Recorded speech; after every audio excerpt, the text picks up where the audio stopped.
So our quote today comes from John Adams. Remember that democracy never lasts long. It soon wastes, exhausts, and murders itself. There never was a democracy yet that did not commit suicide. Of course, our founders, when they're trying to figure out what kind of nation they're going to make here, I mean, kind of opportunity to make a nation from scratch, they thought about making a democracy and they said, that's a really bad idea to make a democracy. What did they decide on instead? What's the form? Not democracy, but a republic. Republic means you've got people who are representing other people in the government. And there doesn't have to be any democracy involved in that, because you could have a king who's like, you're going to represent those people, you'll represent those people, and so forth. That's still a republic. But we have a democratic republic, which means we vote for our representatives. We've kind of steadily been moving in the direction of democracy from a republic since that time. The biggest shift happened with the 17th Amendment, which is the direct election of senators. It used to be that our senators were not elected, but they were selected by the state legislature. So we would vote for our state legislators. They would decide who the senators are. We would vote directly for our representatives. So that which was a safeguard before to kind of insulate us from the more tyrannical parts of democracy kind of shifted more towards democracy in that case. And I think that is largely what's led to what I think is our largest threat to our way of government today. By the way, how does a democracy murder itself? I mean, if you guys have seen the Star Wars movies, you've seen kind of one example of that. I could probably name a few names from Star Wars. Someone reminded me that the guy's name is Palpatine, who becomes he's the Chancellor. He is the Chancellor, and then he becomes the Emperor. Is that what happens? Anyway, they'll face some kind of crisis, and it's like, we're like, wow, to get through this crisis, we're gonna have to kind of give up our democracy, hope we get it back.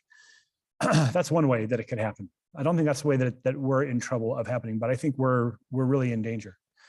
And it used to be that, we would be like, you know what, I want to get elected, so I'm going to figure out how to get a small group of people to give me money through taxation, and then I'll promise a large group of people a bunch of stuff and get them to vote for me.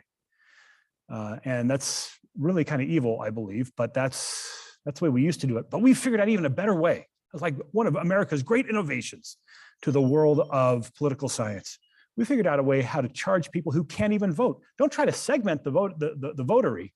Well, we can actually charge people who don't vote, and then give stuff to everyone who does vote. That way we can get as many people to vote for us as possible. And who is that large group of people that we are taxing who have no ability to vote, that we are currently taxing to be able to spend things at a crazy rate faster than we're taking income in this country? Right? I mean, when's the last time we had a balanced budget? It's a long, long, long time ago. And so we continually spend more than we take in. Where's that money coming from? And who are we taxing to get that money? Future Americans, that's right. We're borrowing the money. It used to be considered immoral for one generation to pass its national debt to another generation. We gave up on that since the 1950s. And so, yeah, it's absolutely crazy that we're saying, you know what, you guys in the future, sometime you're gonna have to pay that. But for right now, we're just gonna continue to borrow and give stuff away. It's absurd, and both of the major political parties are really, really guilty. I'm not sure equally guilty is the right term for that, but they are both guilty of playing this game. And if we don't get that under control, I think that's what's going to do in our way of government. All right. Kind of a dismal topic. Save that. And let's go on to working with charts. All right. So today we want to download Census W22. That is where we left off from our example of working with ranges and cells. You may remember it, where we had this information that came from the United States Census, kind of raw data. We wanted to be able to have a way to analyze it a little bit more easily. And so we've made this compare sheet, which would let us pick from a drop-down list here, pick a different county. And then in the act of picking that would bring that new county in here and allow us to compare these side by side. Well, what I'd like to do today is say, well, comparing them, being able to see the numbers side by side is nice. What I'd really like to be able to do is to build a chart with that data and have that be kind of automated. So essentially, we want to be able to select, like be on a particular row, and then let's do something that says build the chart for this. So that's where we're headed today. It's manipulating chart objects. There's some things about working with charts that's not especially intuitive. I remember the first time I taught charts, I thought, oh, how hard can it be? About an hour before I first went to teach it, I said, well, let me just record myself making a chart and try to figure it out. And it was a terrible lecture because I never quite understood it by the time I was trying to teach it. So there's a couple of things that are a little unexpected, but I'll guide you through those today. So what I'd like to do first is just make a chart that I think is going to be a reasonable chart here. And so I think what I can do, hopefully, is select the row of data that I'd like to chart, and then do a discontiguous range so I can hold the control key down and select those headers. And I think that will give me a pretty good chart. And we'll just use like a column chart for that. So let me do like insert, do this column chart here and the regular column chart. Oh, shoot, that doesn't look so good. I want to get it so that it shows the,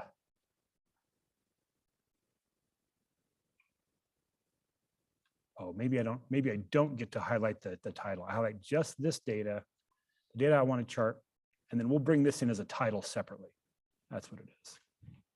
So I'll highlight that data and insert the chart. I think that'll give me a pretty good looking chart. There we go. Little problematic here with a couple of negative ones that the bars come down over, but we can see that I've got the county and the state with the information above it. Let me just go ahead and do that one more time with something that doesn't have negative numbers in it.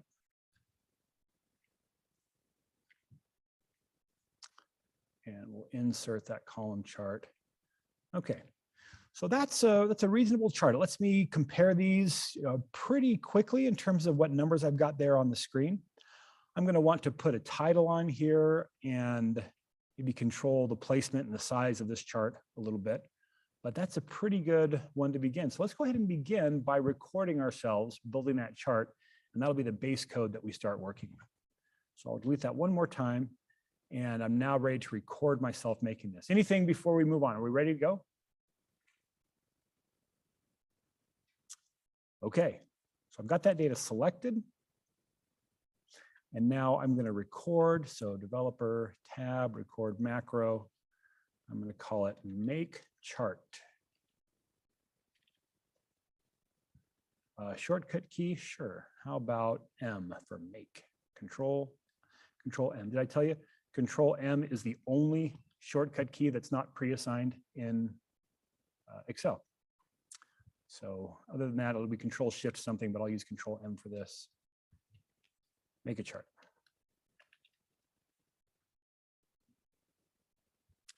All right, I'm going to do a couple of things. So I'm going to make the chart. I've already got that data selected, so we will just insert that chart. And then I'm going to move the chart. So we'll get the code for moving the chart as well. And I'll stop recording. And then let's take a look at that code. I should have made a new module. So I've got module 2 here that's got that code in it.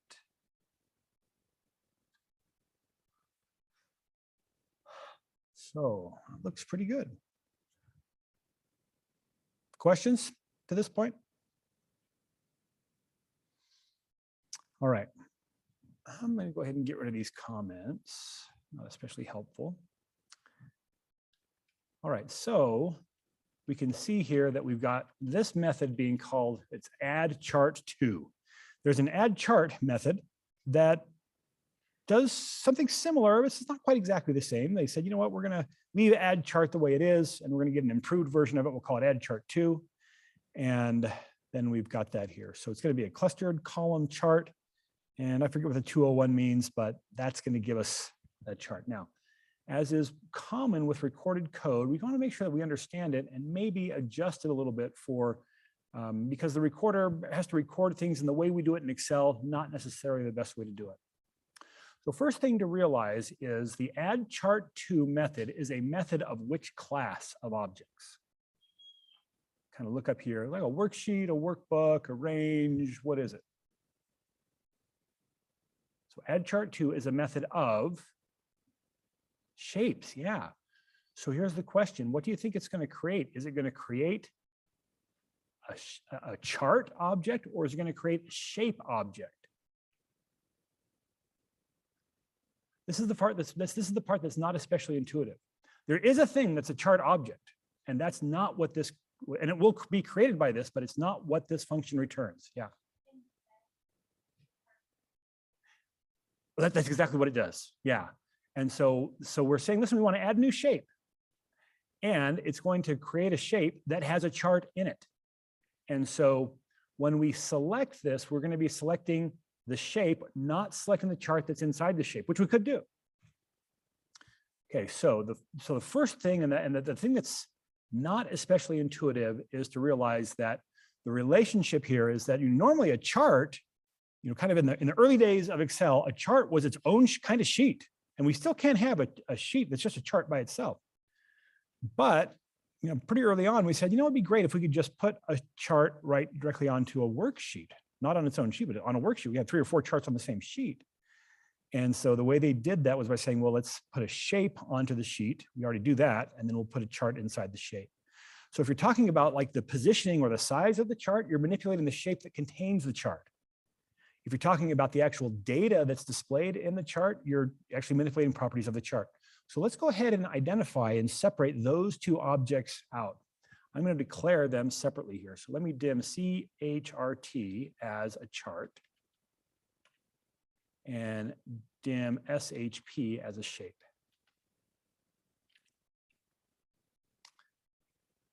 Okay, so active sheet, I think that's okay because we'll be running this from the sheet that we're working on.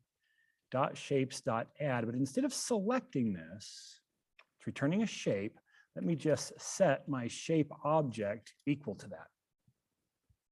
So it'll create it. It won't make it selected. That's okay. I don't need it selected. But that will give me the ability then to create, to have a reference to that shape.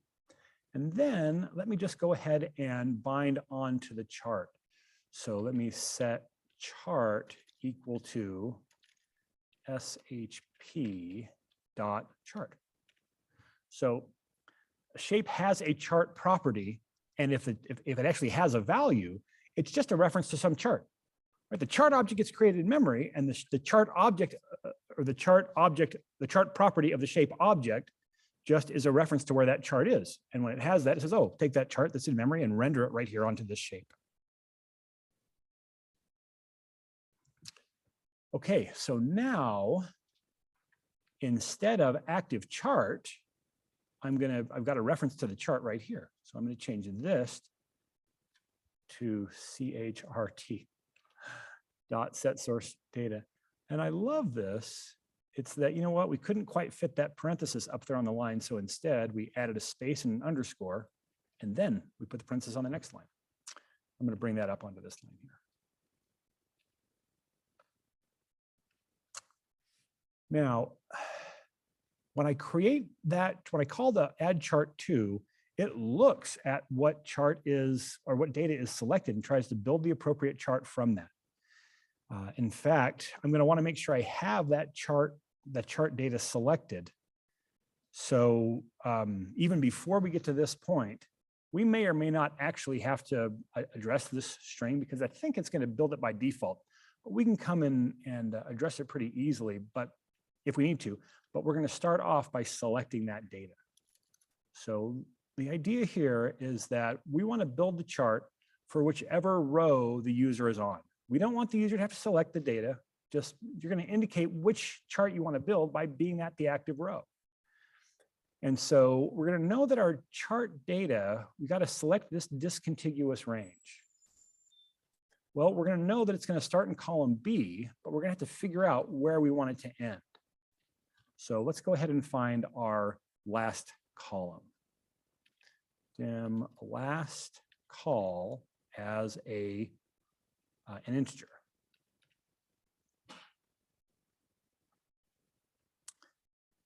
And why don't we go ahead and dim row also as a long integer. We'll set our row equal to active cell.row. Now we want to go find where the last data, the last column of data are. And we're just going to assume that the sheet is well formed. And so instead of kind of looking on the current row, we'll just look up here on row 1. We want to find out where the last column is here on row 1. And remember that as we add a new county to look at here, it's going to add it in column B and push everything else over. So no telling where this is going to end by the time this code runs. So let's just go and find it. So last call equals cells. Which row do we want? Row number 1. And we want the very last column in this row. So columns dot count. From there, I want to do an end XL to left. And that will come until it actually hits the data. That'll be the value that I want. And I'll want to know the column of that. So this says, go all the way to the far rightmost column on row number 1, and then come back until you hit data on that row.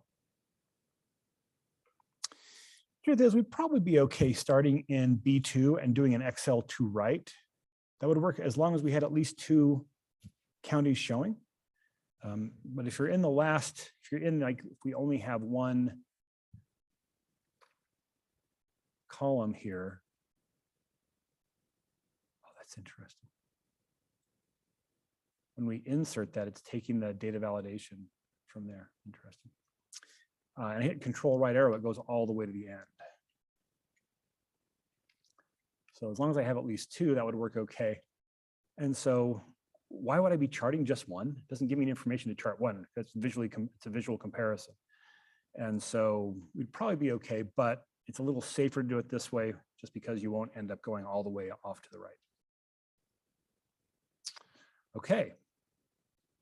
So now I want to use that information to select the cells that I want to have active. So let's do this. Let's say range, we'll do a multi-cell range. I know it's going to start. I'm going to have to get this range selected first. That's always going to start in B1.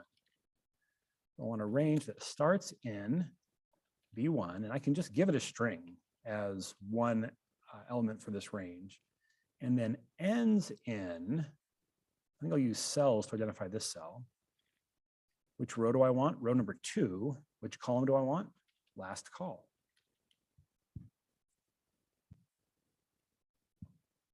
And we could say dot select.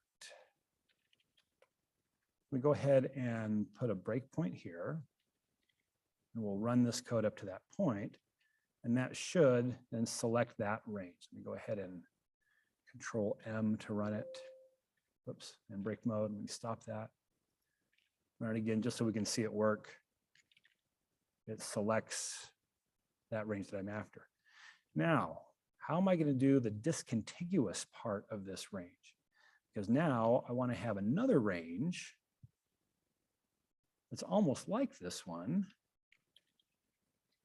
but instead of starting on B1, I want to start on whichever row we're on.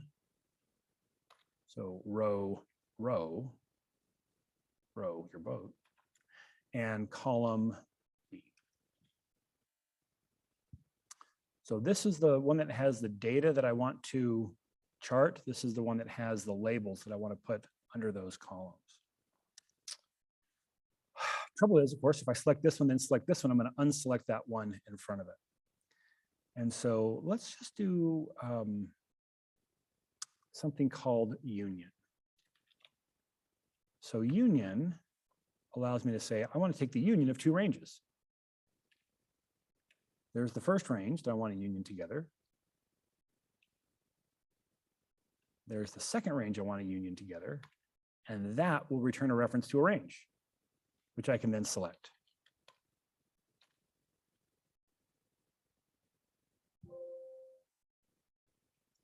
Union. Oh, I think I put a dot here that should have been a comma.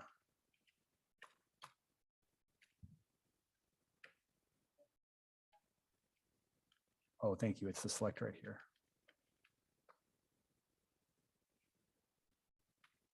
There we go. Make sure my active cell is somewhere down. So I'm on active cell is on row 8. I'll run that again.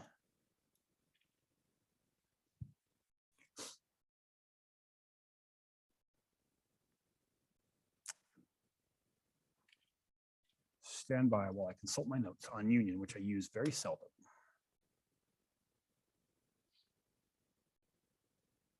I really think that should have worked. Union of that. All right, here's how I did it in my last example. Let's go ahead and build it up that way. I'm going to dim a range object as a range. I'm going to set my range object equal to that first range object. Then I'm going to bind it again to the union of what it currently is and that next one.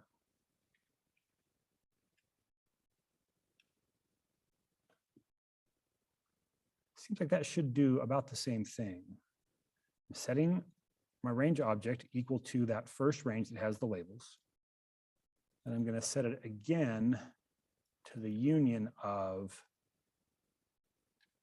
that one plus the next one.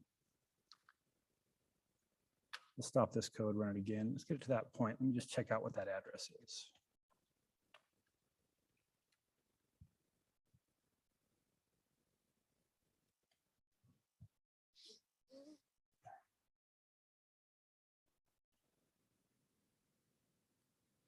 It's behaving differently from the last time I taught this. I wonder why. P1, column 2, column. Yeah, what is it?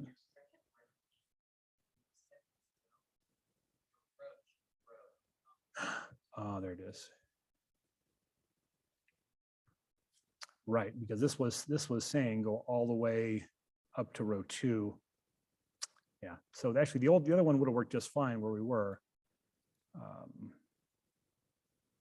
go ahead and run it, and I think that's going to give us a discontiguous range.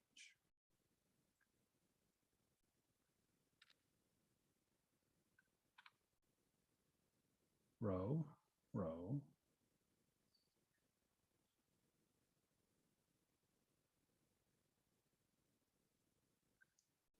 Okay, let me just see what this is giving me.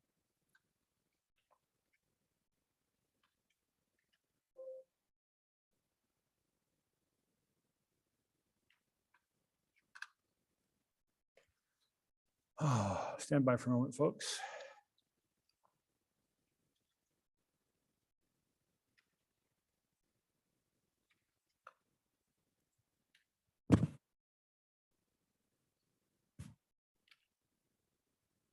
That's giving me from column 2 to that row last call. So what is row? Row is 1. Oh, it's because I changed my active cell again.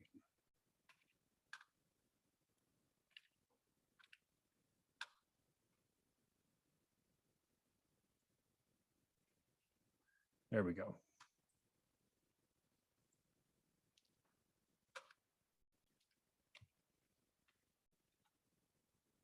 Okay, so now we have the discontiguous range that's saying B1 to F2 and then B10 to F10. Okay, so let me get rid of this. And we'll stick with this code. I think my other code is a little bit simpler without having the separate range object, but this one has us working. The key here is, and the mistake that I had was I had, instead of row here, I had actually going to row 2, so it was pulling that whole set. But when you run this, you've got to make sure that your active cell is not up here somewhere. So put the active cell down here on the one I want to chart. Run the code. And now that is the discontiguous range. Okay, so at this point, I think I'm ready to create the chart. So let me just go ahead and advance step by step here. Run those two. That should have created the chart. Let's see if it looks good on the screen.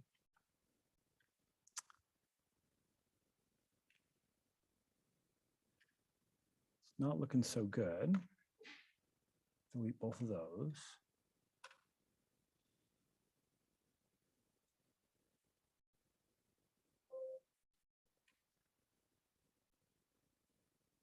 Create it again.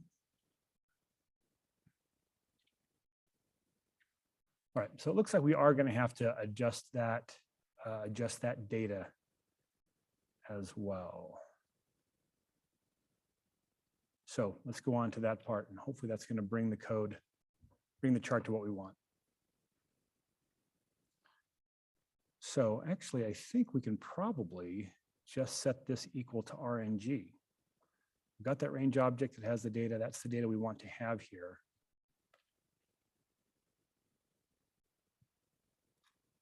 See what that does.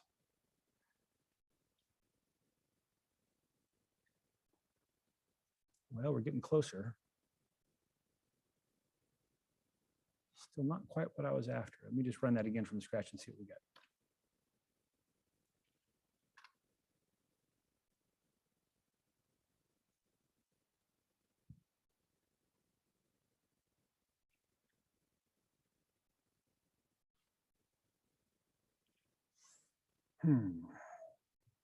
That will do for our example today. I am wondering what I've got different here. Set source data to range. So let's go ahead and move forward with this chart. This isn't a terrible chart, but it would be clearer for me if I had these names just right below the columns. Is it because I've got, does it do different because I've got 5 now instead of 4? Let me go back to 4.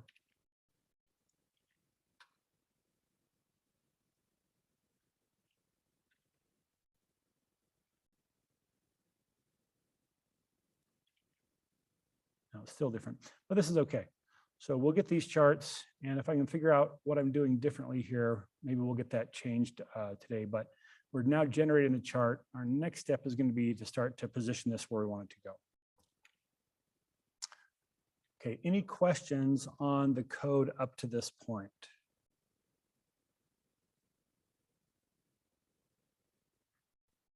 Yes.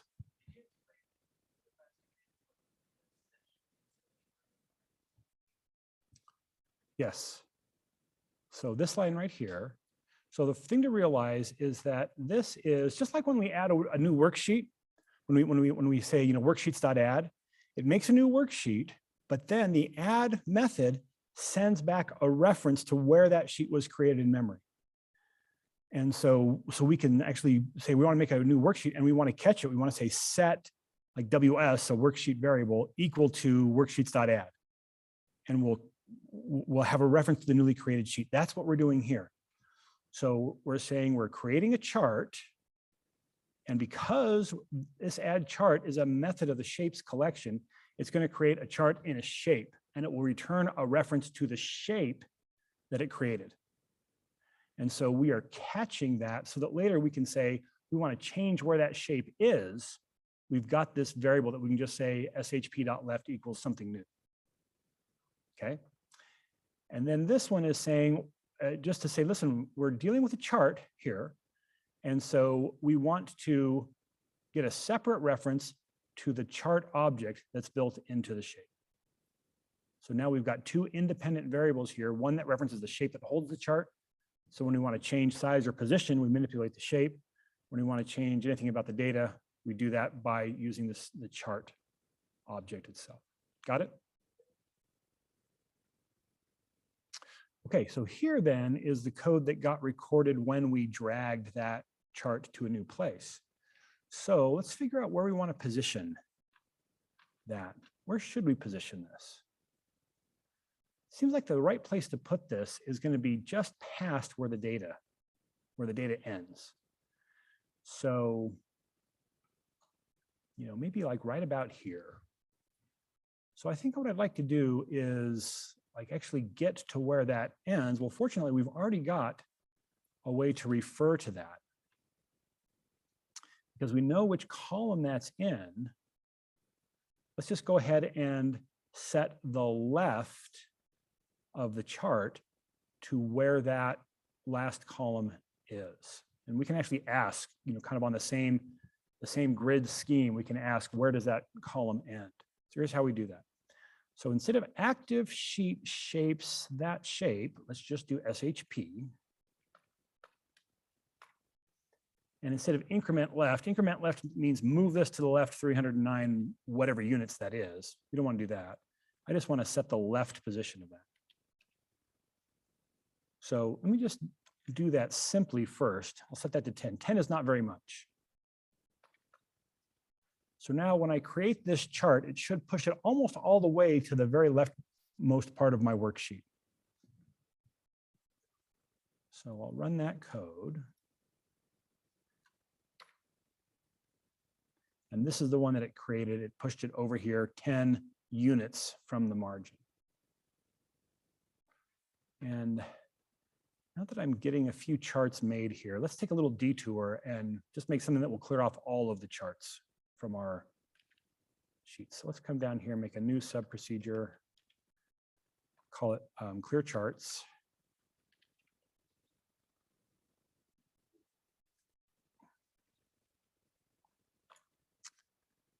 And let's just do this. We'll use a for loop here.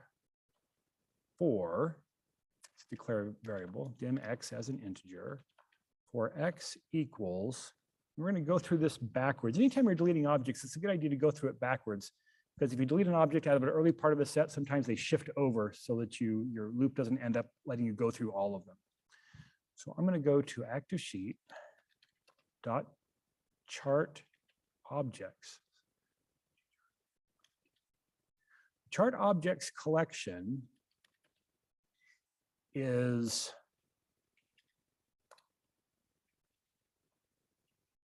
it's a collection of all the shapes on the sheet that have charts in them. So we've got two. It actually returns a thing called a chart object, which has the properties of a shape. It may have some properties of a chart as well. I have to look into that. But that should allow me to delete those by saying chart objects sub x dot delete.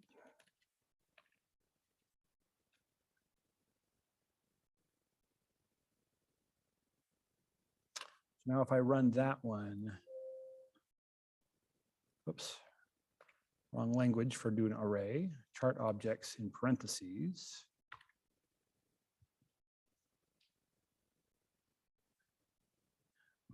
What was that? Someone's all, wait, you can do that?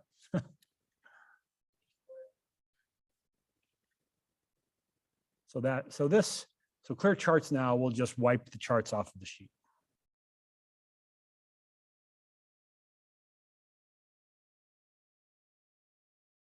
Okay, so if I run my add chart again, I should get the one chart, and it's over here pretty close to the left.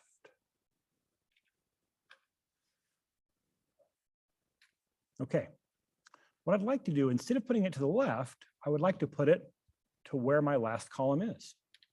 So cells, row number 1 is fine. I'm only after the column. I don't care how high up and down it is. So row number 1, column number last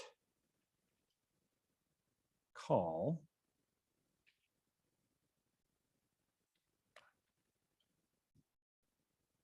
And actually, I'm going to add one on to that because I can't ask for the right edge of that cell. I can only ask for the left edge of that cell.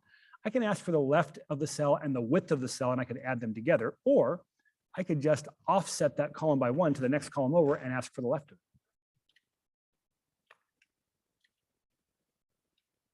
So this will give me the position of the left of the column that's 1 to the right of our data. So it's going to give me the position of this dividing line. And that's going to be a little bit tight, but let's go ahead and run that, and we'll see that it puts the chart right on that line.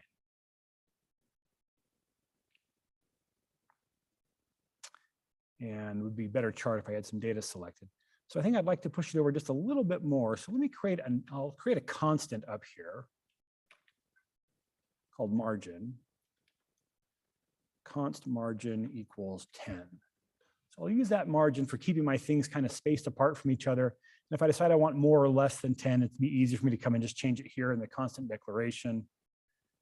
And then everywhere that is used, it'll adjust together. So let me clear my charts, run that one. Now I've got that chart just a little bit past that column.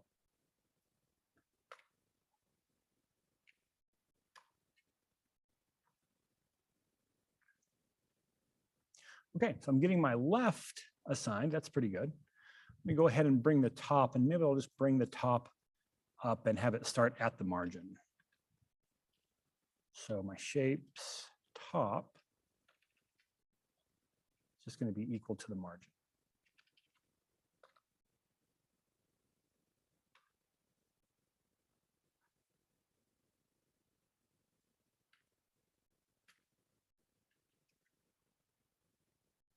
So far, so good. Okay. So using the shape object to control where that chart is. Questions? Yes.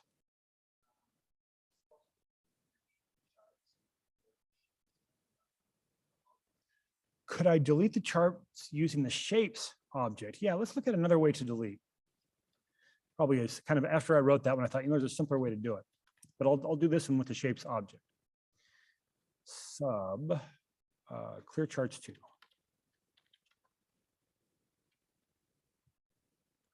This one I'm going to do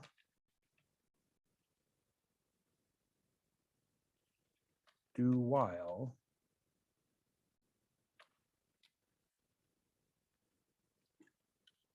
active sheet dot shapes dot count is greater than 1. Actually, let's do this. I'm going to do this one with the chart objects, and then we'll adjust this other one to meet your other criteria. We just kind of show the simpler one, which won't work using the shapes object, but I think you'll like this while it's greater than 0. So instead of deleting each one kind of going backwards, this one's just going to delete the first one as long as there is one. So active sheet chart objects 1 dot delete.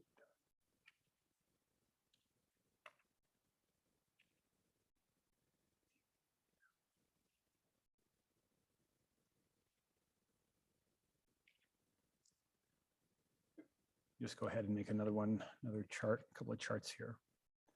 Okay, so now I should be able to run that. That should clear those charts off just fine. So now for this one, instead of looking at the chart objects count, let me look at the shapes count. And we'll do active sheet shapes dot delete.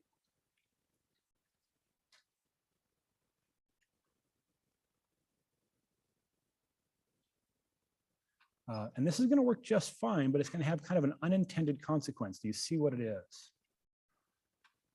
So no problem for our current setting. But if I had some other shape on this sheet, suppose over here on developer, I put a button on here that I was going to use to clear off all the charts. Clear charts.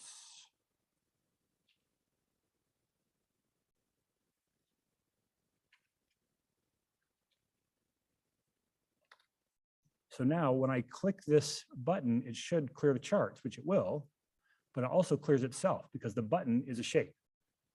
So I'm kind of better off going through the chart objects, but I could limit this just to the shapes that have charts. So when I delete this, I could say if that shape, and there's a property called has chart. So only delete it if it has a chart. So let me go ahead and insert that button back on. Clear charts.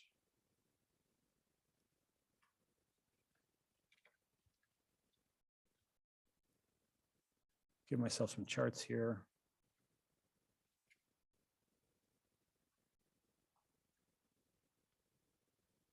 And so we can use that has chart property to say, is this a chart? Is this a shape that has a chart in it?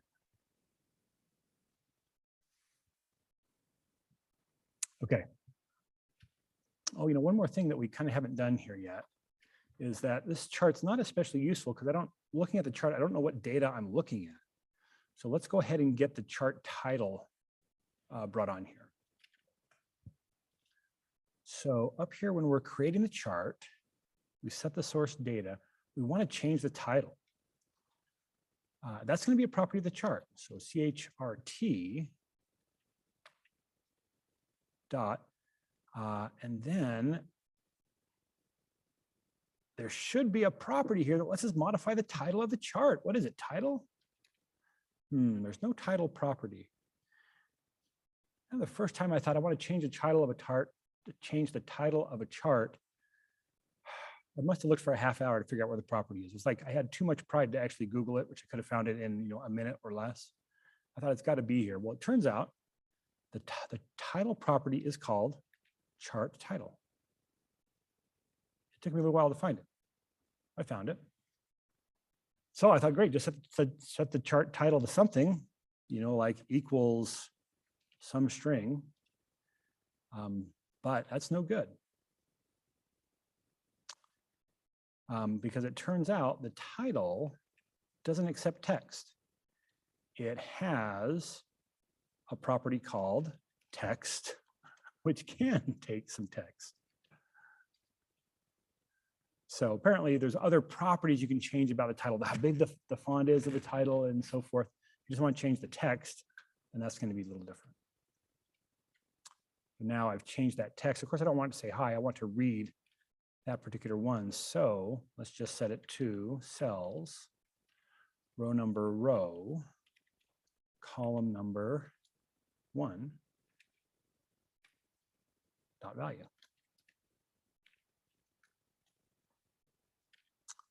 So now Control-Shift-M,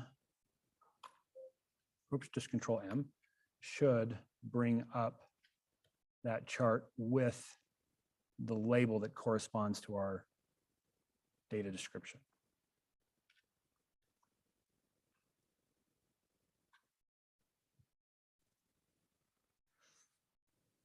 Okay, well, this is all we were doing. Be pretty good. At least we're building the charts. They're all going to be the same size, but I think I don't want that chart to go right on top of the chart that's next to it. And so I'd like it to go below it. This is going to take a little more logic for us to figure out.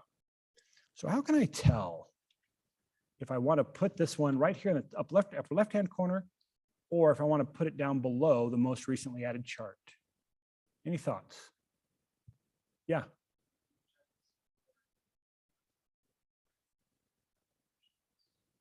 Yeah, we'll see how many charts there are. If there's no charts, it goes upper left-hand corner. Otherwise, I want to put it just below the last one that was created. I like it. Okay, well, the truth is, by the time we've gotten to here, we've added a chart. So there's going to be at least one.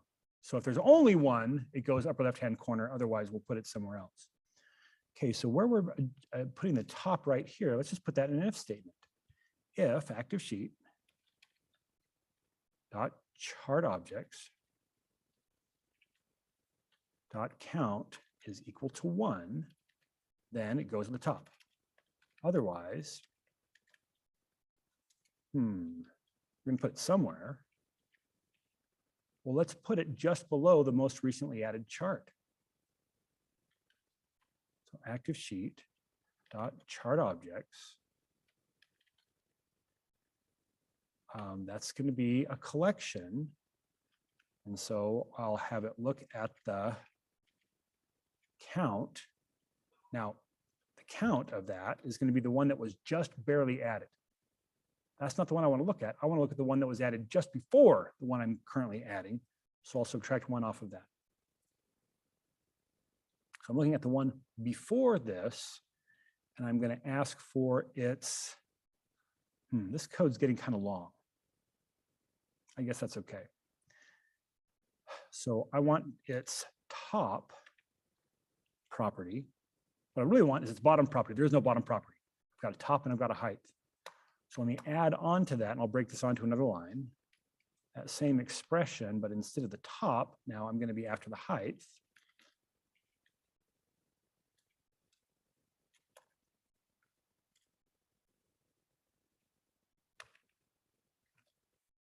And then maybe I'll add onto that the margin. So if there's already a chart, if there's no chart there when I start off, it's going to put it in the top. Otherwise, it should just kind of put them right down below with a little margin between it. So let me go ahead and run that one. I'm going to clear my charts and Control M. Yeah, so the first one on the top, the next one's going below it. And they keep on going. Now, it turns out I at least want to be charting the same one every time. So let's do this. When we're all done with it, why don't we do this? Why don't we say active cell offset one row dot select. So we're just going to select the next cell down below whatever one is active. So now I should at least get different charts. It's just building the next one down as we go. Well, that's pretty good. Any questions or any other desires about what we might want to accomplish here?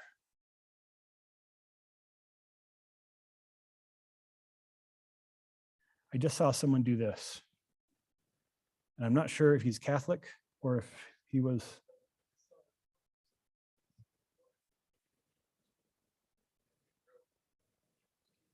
All the way down. Ah, so you're saying we got a lot of space over here off to the right. Maybe once we get down here somewhere like 1, 2, 3, 4, 5, after we build 5 charts down, let's go back over. I like it. Should we give it a shot? What do we have to lose? I don't know. Okay, so how are we going to tell when we've kind of gone past that set of 5 charts? And it's not that. It's not just 5. That's easy. We got to know when it's gone past 5 charts or when it goes past 10, like any increment of 5. Any thoughts on what's going to help us kind of get down to, are we an interval of 5? Yep. Mod the number of charts. Probably not mod the number of charts, but mod the number of charts minus 1, because we just created this extra one. We're interested in the one that's there before we create this one. All right. Well, I'm not quite sure exactly where to put this code, but that's one's going to deal with where we're putting the left. So why don't we put an if statement right here? If the mod, oh no, let's see. We want to say our chart that we're after. So active sheet chart objects dot count minus 1. Mod 5 is equal to 0.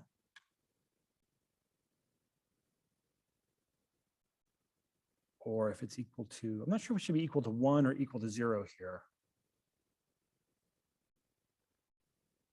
Let's do 0. Let's try that, see how it goes. So if that is equal to 0, so that means we've just done the 5th chart. What do we want to do? We've done the fifth chart.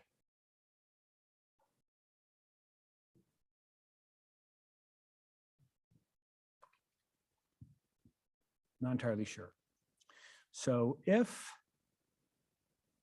mod 5 is 0, then we want the left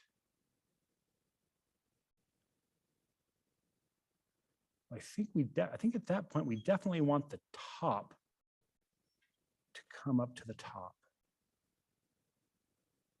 But the left, maybe we should change the left and put the left below.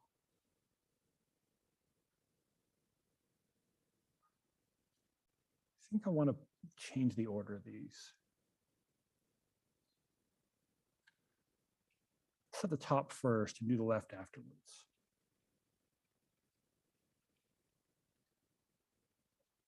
Maybe that this will work for us to set the top right here. So if our total chart count is 1, we definitely want to go to the top. But we want to go back up to the top anytime chart mod 5 is 0. I think that's going to catch the first one as well. Let me just get rid of this line. And let's run this. Let's see if this one works for us, at least getting us started here.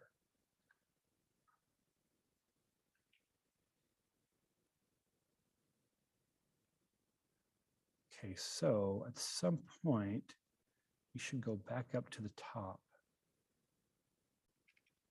Or not.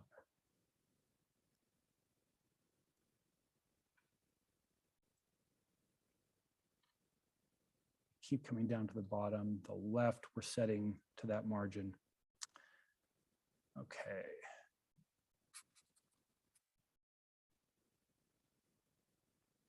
We make sure that we're making this mod happen first. I think it probably is.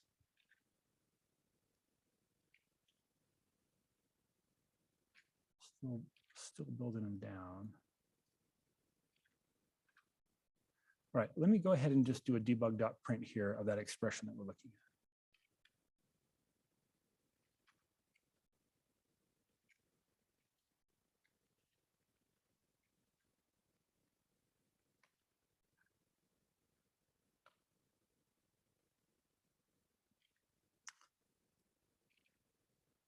All right, let's run this and see what that gives me. 0. X1's 1, 2, 3, 4. Okay, I think we're going to hit 0 again. So let me put a breakpoint here.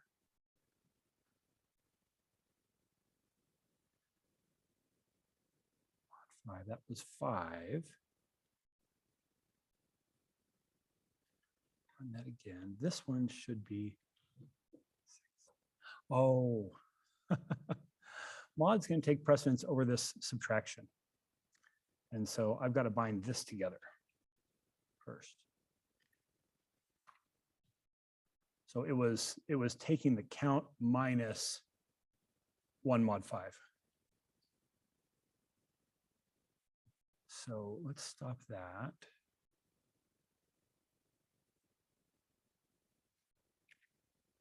Clear this and let's try it again.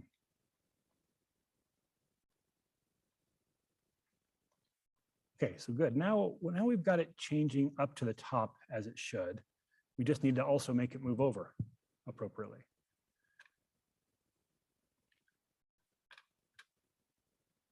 Okay, so we don't need this one. We can just do that based on the mod. And so if it's 0,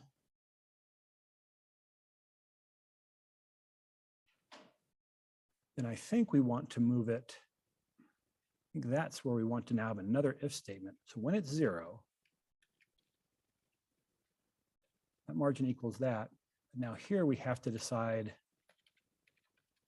where the left should be.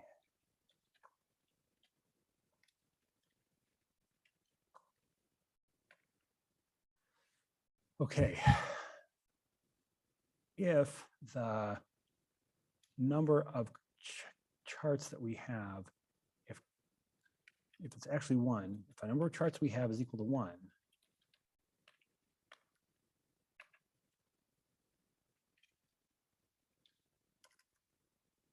then we should say that our left, oops.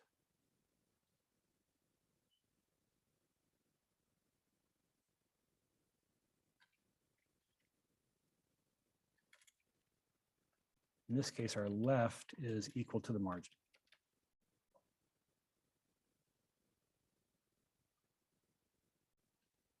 So we're only going to be in here if it's mod 5. So that very first time, we're going to say, listen, if there's only one chart, put it at the margin.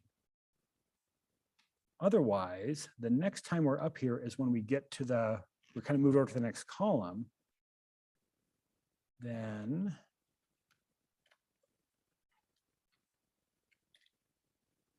we want the left of that to be equal to, oh no, let's see. Shape, sorry, we've got the shape right here. That's what I should be doing here. This should be shape. Otherwise, we want the shape of the left to be equal to the position of the one prior plus the width of the one prior.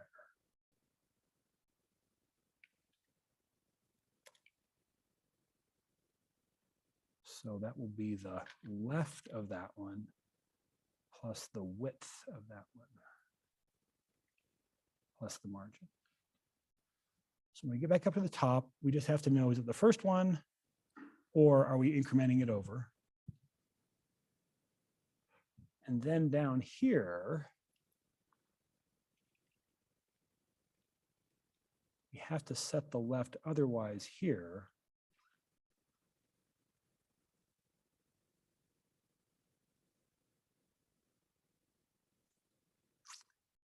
Let's look at see what this does, and then we'll build on it.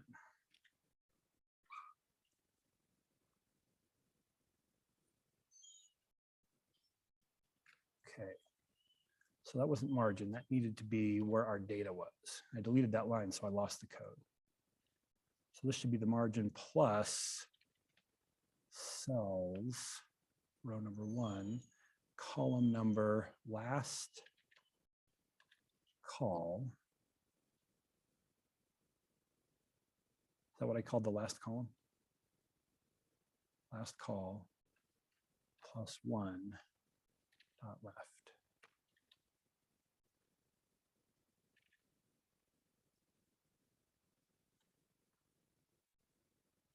Control M plus margin.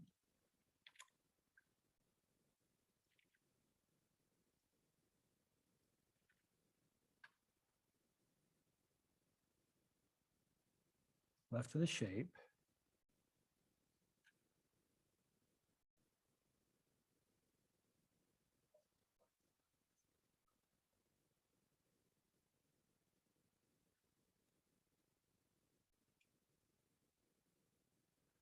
Not entirely sure that that would affect what was going on here.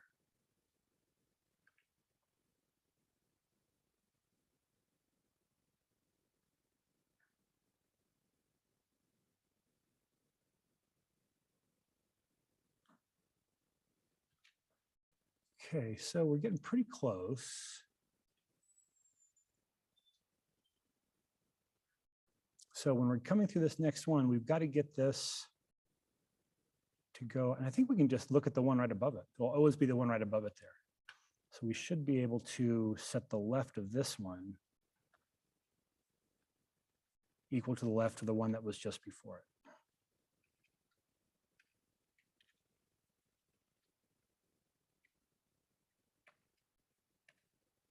Shape.left equals the left of the one that's right before it. Let's try that.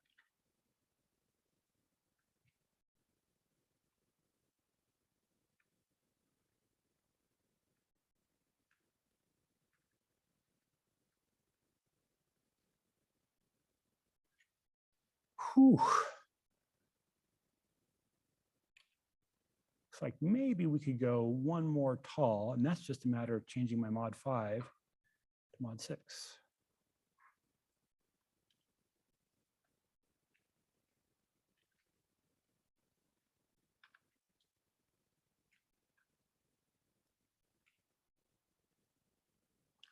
Oh, that's so interesting. It was generating the value that I wanted. This is the charts the way I want the charts to look.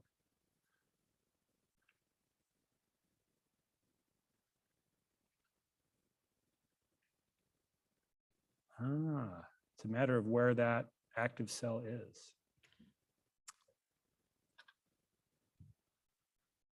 Okay, we're doing pretty good.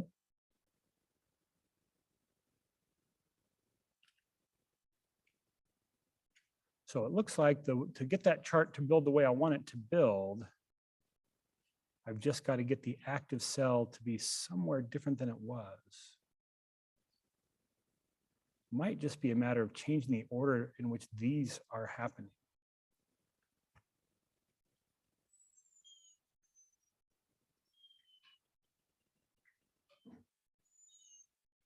B1.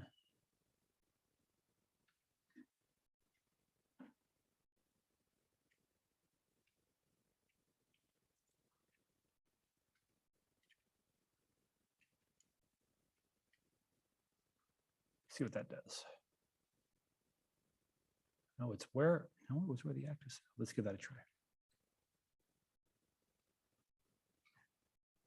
Is it true that the active cell just isn't on the data?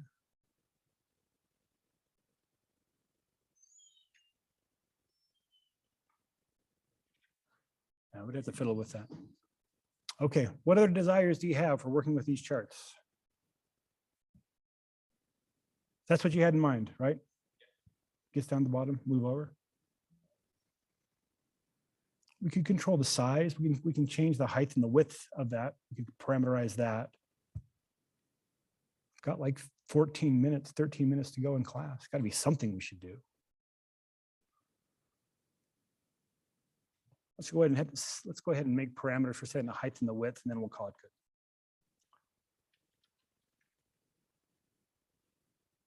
So let's do chart height. Ooh, I'm not sure what they are. Let's try to make it 200. We're going 200 by 300. Chart width.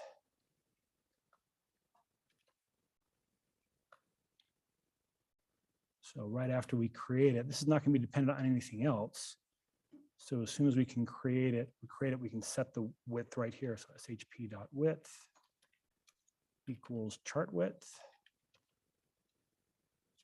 Height equals chart height.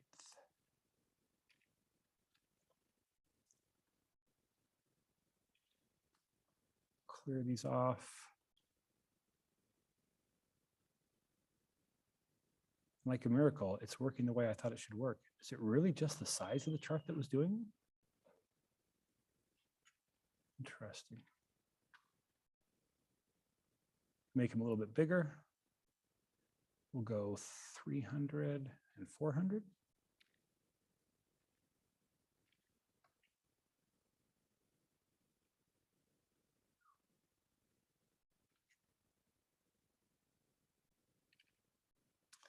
I wonder if they're going to change that other style just because they're larger.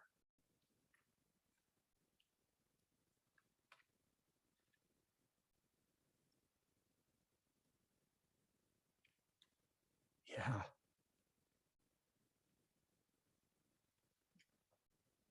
Interesting. All right.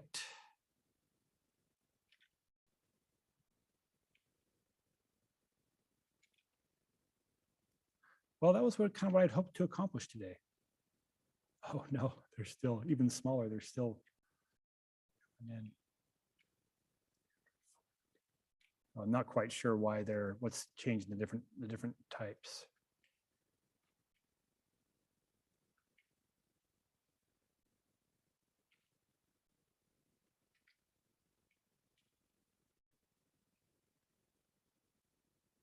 Or why it changes partway through. All right, let's call it good for today, folks. Thanks for coming, and I will see you next week. Class dismissed.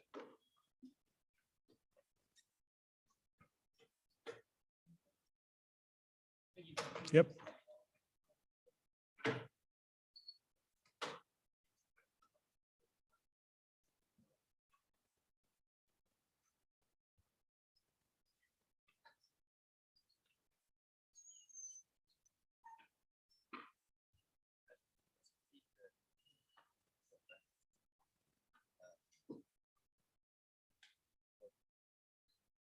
Oh, hold on a second.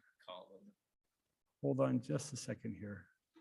I think what I need to do, I was never selecting the range. I was never selecting the range.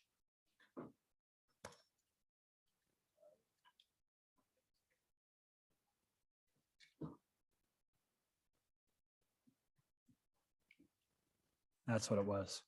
That range needs to be selected for it to build the data that way from the get-go. Okay, let me go ahead and stop the recording. I'll take your question.